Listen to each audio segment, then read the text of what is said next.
በዛ ላይ ደግሞ አንድ ነገር ብነግርሽ ነገር ቢኖር እኔ ሴት አልወድም። በዚህ በአባቷ ወንድ ነው ማለት ነው። ይኸውልሽ ምን አለ መሰላችሁ እኔ ብዙም ሴት ጓደኛ ኖሮኝ አያውቅም የለኝም።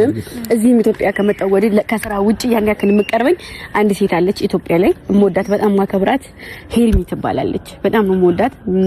በጣም የሆነ የሚያመሳስለን ነገር አለና ሴት ጓደኛ ማልወድበት ምክንያት የነገርኳትን አትቋጥርም፣ አሳልፋ ትሰጣለች። ቀን ሲጥል ረግጦ መራመድን ወንድ ልጅ ደግሞ ላመነበት ሁለተኛ ነገር እንኳን የሆነ ነገር ነግረሽው ከተናገረ ነገረኛ ስለሚባል ስለሚፈራ ለወንድነቱ ሲል ሚስጥርሽን ጠብቆ ነው የሚኖረው። ጓደኛ ማለት ገበና ጠብቆ የሚኖር ነው። እስኪ ቀስቴ እስከዛሬ ድረስ ያቅሻል ስላንቺ የሆነ ገበና ሊኖርሽ ይችላል። ያ ነገር ሊነግርሽ ትችያለሽ። አንድ ነገር እንኳን ስላንቺ ገበና ነግሮን አያውቅም። ጓደኝነት ማለት ያንቺን ገላሱ የሱን ገላ አንቺ ሸፍኖ መኖር ነው።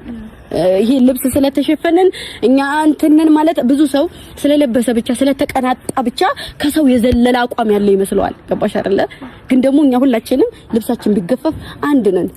ከዚች ከምድር ነው የተፈጠርነው። ወንድና ግምጄ በጣም ይቅርታ በመሃል ልግባ። እሺ በጣም ደስ ከሚለኝ እዚህ ጀማ ላይ ማለት ነው መከባበርን መዋደድን ከምንቀኝነትን ይጸዳ ከሃይማኖት ከዘረኝነት አሁን እዚህ ላይ ያለው ሁላችን በቃ እኔ እመቤቴ እኔ ምሬን ነው ማርያምን ከተናገርኩት ምንም ስራ ይሰራ